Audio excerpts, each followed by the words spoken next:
Passive hangs, how to progress in hanging and overhead shoulder motion. So the first thing that you can do is one arm. You don't want to start with two because it demands more range of motion from each shoulder when you do both shoulders at the same time. Whereas if you start with one shoulder only, then I can tilt away from the bar, right?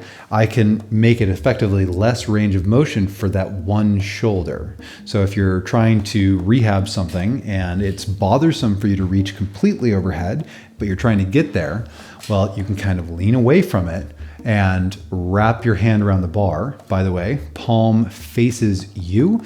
That means you're externally rotating and supinating the forearm. So you're externally rotating the shoulder joint, and that's going to torque the joint capsule and stabilize it.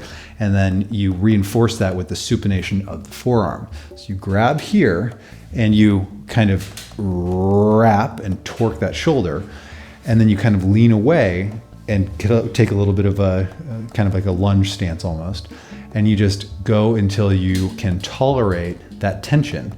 So you're controlling how much tension you're putting on your shoulder with your legs, which means that if your bar is too high, if your bar is at a place where you're hanging, you need to bring a bench underneath you or a chair or blocks or a box or something.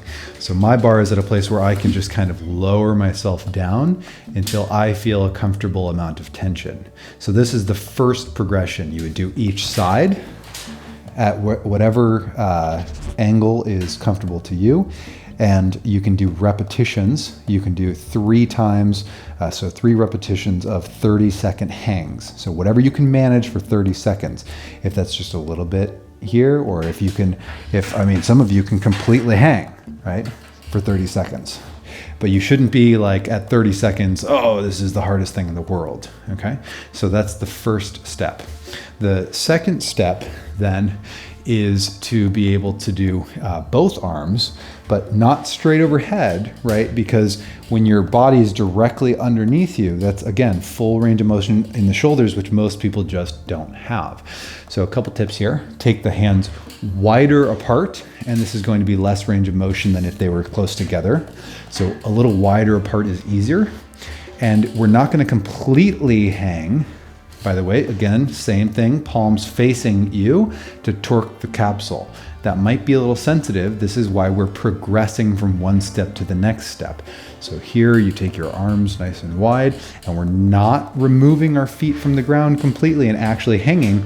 We're actually just gonna lean back, okay?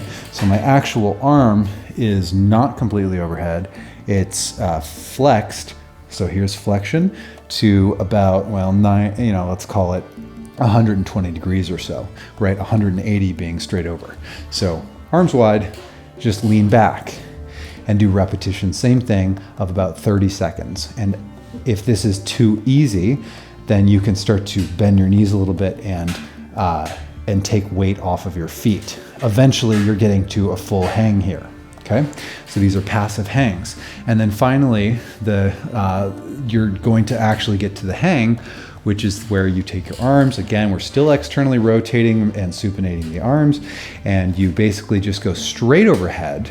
Okay, so now instead of leaning back, we're going straight overhead and just dropping our body weight straight down until the point that we can tolerate it, which for many of us is not going to be an actual, full body weight hang. It's just a partial body weight hang. You're controlling it with your legs. As you progress, I can take 30 seconds for 3 repetitions with half my body weight, then 3/4 of my body weight. And then eventually you're doing 30-second hangs where you actually lift your feet off of the ground. You're building your grip strength as well in this time. As you get better and better and stronger, you can take your arms closer and closer, and that's going to stretch your ligaments and muscles in a different way. So be slow, progress from one step to the next, give it time. It takes weeks and months often to have that kind of progression and to develop that tissue resilience. If it begins to get too sensitive and it pisses off your shoulders, back it up a step, continue to do the exercise, and then slowly get back into it as your shoulders allow. Trust your body, never force.